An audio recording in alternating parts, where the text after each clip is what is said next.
आज के दौर में शिक्षा का कोई विकल्प नहीं है, हमें पढ़ना तो पड़ेगा ही, तो फिर हम क्यों अच्छे तरह से न पढ़े।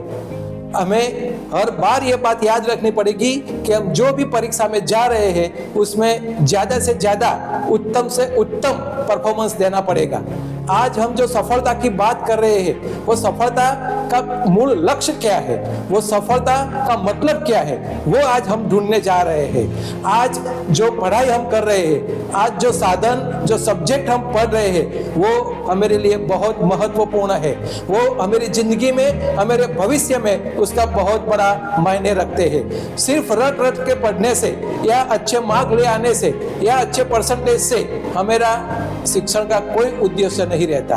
आज हमारे पास जो एजुकेशन है उसको हमें नॉलेज में यानी ज्ञान में परिवर्तित करना पड़ेगा, और जो हमारे पास ज्ञान है उसको आने वाले दिनों में, हमारे भविष्य में, हमारे जीवन में उसको विजडम में यानी कि प्रज्ञा में हमें परिवर्तित करना पड़ेगा।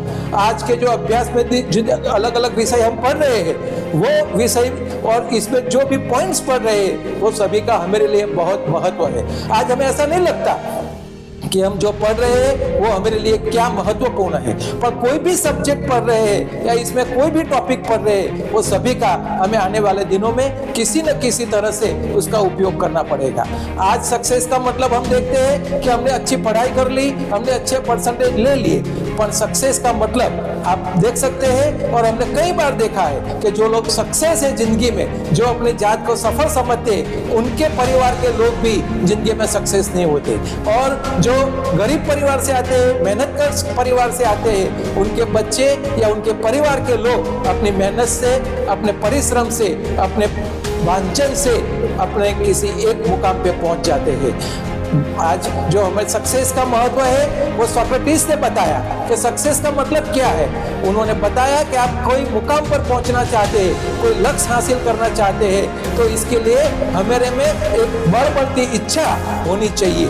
जैसे कि सोक्रेटिस ने बताया कि अगर कोई आदमी पानी में डूब रहा है तो वो पानी में से बाहर निकलने के लिए, जिंदगी बचाने के लिए जो प्रयत्न करता है, इतनी तीव्रता से, इतने प्रयत्न से अगर हम लगन से मेहनत करेंगे, पढ़ाई करेंगे, तभी हम जिंदगी में कुछ हासिल कर सकते हैं। हिलरी क्लिंटन ने कहा है कि if you don't weaken That means it's a great life। आप कमजोर नहीं हो, वही हमारे लिए बहुत बड़ी बात है। जैसे कि बिलोरी कांच हम बोलते हैं, मैग्नीफाइड ग्लास, उस पर जब हम किसी सूर्य प्रकाश को डालते हैं तो वो सूर्य प्रकाश से सभी किरणें एक जगह पे आ जाती है, और वो सभी किरणें एक जगह पे आने से उनका प्रकाश की तीव्रता की वजह से हम जो भी चाहे वो परिणाम हासिल कर सकते हैं। जिस तरह से मैग्नीफाइड ग्लास अपने सभी किरणों को एक स्थान पर केंद्रित करते हैं, इसी तरह हम अपने पूरे लक्ष्य को, हम पूरे विचार को, हम पूरे अभ्यास को एक जगह पे केंद्रित करेंगे,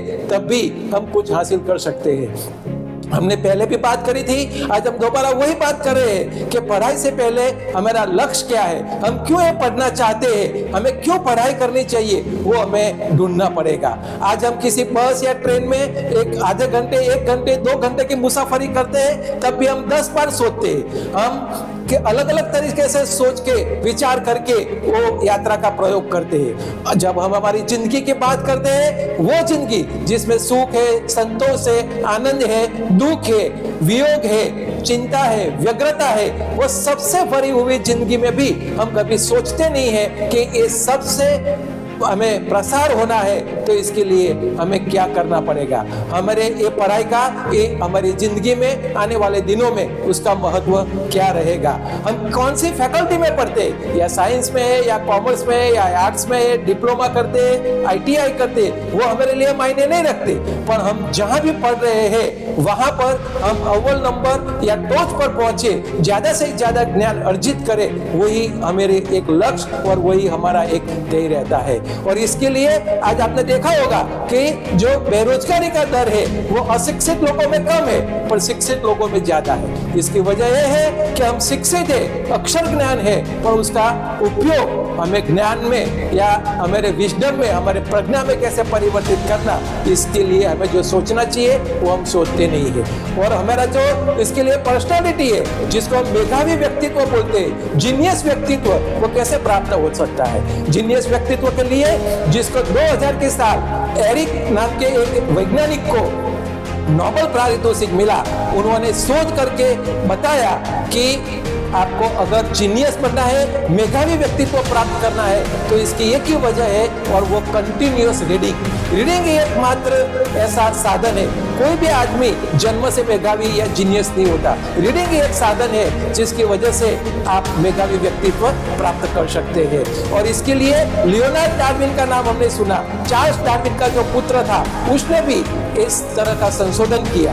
उन्होंने कई मेधावी व्यक्तित्व के स्त्री पुरुष का लग्न करने के बाद अपने संशोधन में बताया कि जो जीनियस स्त्री पुरुष थे, उनके बच्चे भी मेधावी नहीं थे। पर जो सामान्य परिवार के जिनके माँ बाप मेधावी नहीं थे, पर वो बच्चों ने खूब पढ़ाई करके, सतत वांछन करके मेधावी व्यक्तित्व प्राप्त किया है। इसके लिए हमें जरूरत है प्रैक्टिस की। आप सतत प्रैक्टिस करते हैं, हम सतत ज्ञान अर्जित करने का प्रयत्न करते हैं, हम सतत पढ़ते हैं, तो कभी ना कभी हम अपनी सफलता, हमारे लक्ष्य पर पहुंच जाते हैं। हमने देखा है कि युवराज करके जो क्रिकेटर था, इसने T20 मैच में 6 बॉल में 6 लगाई। ऐसा कैसे हो सकता है? इससे पहले उन्होंने वो अपने प्रैक्टिस मैच में भी कभी 6 बॉल में 6 नहीं लगाई। जैसे कि कुंबले ने एक ही इनिंग में 10 विकेट हासिल किया, इससे पहले कभी उसने 10 विकेट हासिल नहीं किया। गुलजार ने जो एक गीत लिखा, वो जय हो, उसको ऑस्कर अवार्ड प्राप्त हुआ। जो गुलजार ने बताया कि मैंने आज तक जितने भी गीत लिखे, वो सब भी गीत इतने ही दिल से लिखे, पर जय हो गीत ऐसा हो गया कि जिसको ऑस्कर प्राप्त हुआ। गावस्कर ने बताया है कि हमें क्रीज पर टकना होगा। अगर हम क्रीज पर रहते हैं तो रन तो हमारा होता ही रहेगा। एक बात है कि जो तार से निकली वो धुन सबने सुनी है, पर जो साज पे गुजरी वो किस दिल को पता है। तो हम जब मेहनत कर रहे हैं वो किसी को पता नहीं है। जो संगीत बाहर आता है वो सब लोग सुनते हैं, पर एक दिन ऐसा आता है कि जैसे हमारी मेहनत वो रंग लाती है। जो बीज है उसमें वृक्ष बनने की ताकत है। अगर उनको सही खुराक, सही उसको फर्टिलाइजर, सही पानी, सही प्रकाश मिल जाए तो बीज वृक्ष नहीं है, पर बीज में वो वृक्ष बनने की ताकत है। जैसे पुरुषार्थ करते हैं, हम किसी भी दिशा में सतत पुरुषार्थ करेंगे तो कुदरत के न्याय के हिसाब से कभी न कभी हम अपनी मंजिल पर पहुंच जाएंगे। अमेरिका के एक प्रसिद्ध दौड़वीर कार्ल लुइस था, उसने बताया कि मुझे मेरे कोच ने बताया था कि अगर आप अपना ध्यान मेडल पर रखोगे तो आप लक्ष्य हासिल नहीं करोगे। आप अपना समग्र ध्यान अपनी दौड़ पे लगाओ, अपना बेहतर और उत्कृष्ट प्रदर्शन पर लगाओ, तो आपको एक दिन अच्छी कामयाबी मिलेगी और वो ओलंपिक में चैंपियन हो गया। तो इस तरह से हमें न लक्ष्य, न परसेंटेज या न किसी सिद्धि, इस तरह से मेहनत नहीं करनी। हमें लक्ष्य तो हासिल करना है, सफलता भी प्राप्त करनी है, पर इससे पहले हमें सतत वांछन, सतत अपने सब्जेक्ट पर लगन से काम करेंगे, तभी हम अपने लक्ष्य के पास, हमें जो सफलता चाहिए इसके पास पहुंच जाएंगे। कभी परसेंटेज आ जाते हैं पर इससे ज्ञान अर्जित नहीं होता। हमारे लिए परसेंटेज मायने नहीं रखते, पर ज्ञान मायने रखते हैं। तो आज जो भी हमारे मित्र आने वाले दिनों में परीक्षा में जा रहे हैं, उन्होंने अपनी पूरी लगन से, अपनी पूरी मेहनत से, अपने पूरे पुरुषार्थ से सतत पढ़ना पड़ेगा। सिर्फ रट करने से नहीं, पर सतत आप पढ़ेंगे, अगर ज्ञान अर्जित करेंगे तो वही ज्ञान हमें एक दिन अपने कामयाब इंसान बनाएंगे। आप सभी का बहुत बहुत धन्यवाद।